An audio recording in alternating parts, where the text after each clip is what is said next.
In the remote village of Elding, nestled deep within the mountains, life had always been peaceful and serene. That was until the first body was found by the shoreline of Lake Grimwater. The villagers were struck by fear, their once calm waters now a source of dread. Whispers of a creature lurking in the depths spread like wildfire.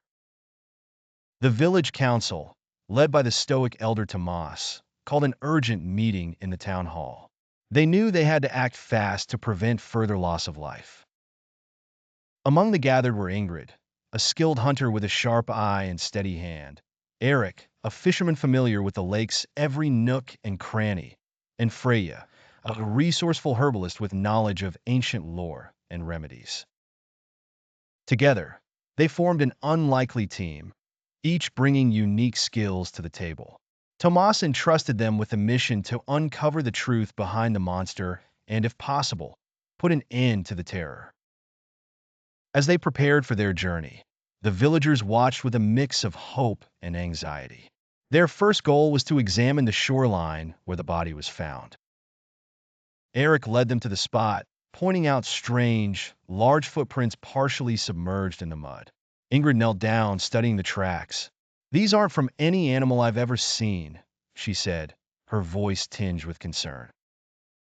Freya inspected the body, noting the unusual marks and signs of struggle. "Whatever it is, it's strong and violent," she concluded. With daylight dwindling, they set up camp near the lake. That night, as they discussed their next steps, an eerie cry echoed across the water, sending shivers down their spines. The next day, they ventured deeper into the forest surrounding the lake. Eric guided them to an old, abandoned fishing cabin. Inside, they discovered a weathered journal belonging to a fisherman named Lars who vanished years ago. The journal detailed his encounters with a mysterious creature he called the Guardian of Grimwater, described as a monstrous, serpentine entity. Lars believed the creature was a protector of the lake, angered by the villagers' encroachment and pollution. Armed with this new information, Freya suggested a different approach. Instead of hunting the creature, they needed to find a way to restore balance and appease it. The team gathered offerings from the village: fruits, vegetables, and handmade trinkets.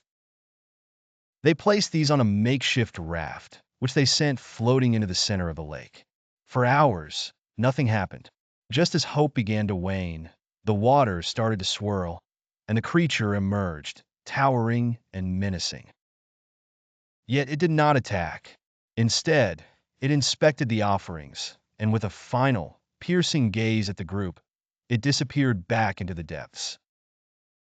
The monster was never seen again, and peace gradually returned to Elding. The villagers learned to treat the lake with respect, ensuring its waters remained clean and undisturbed.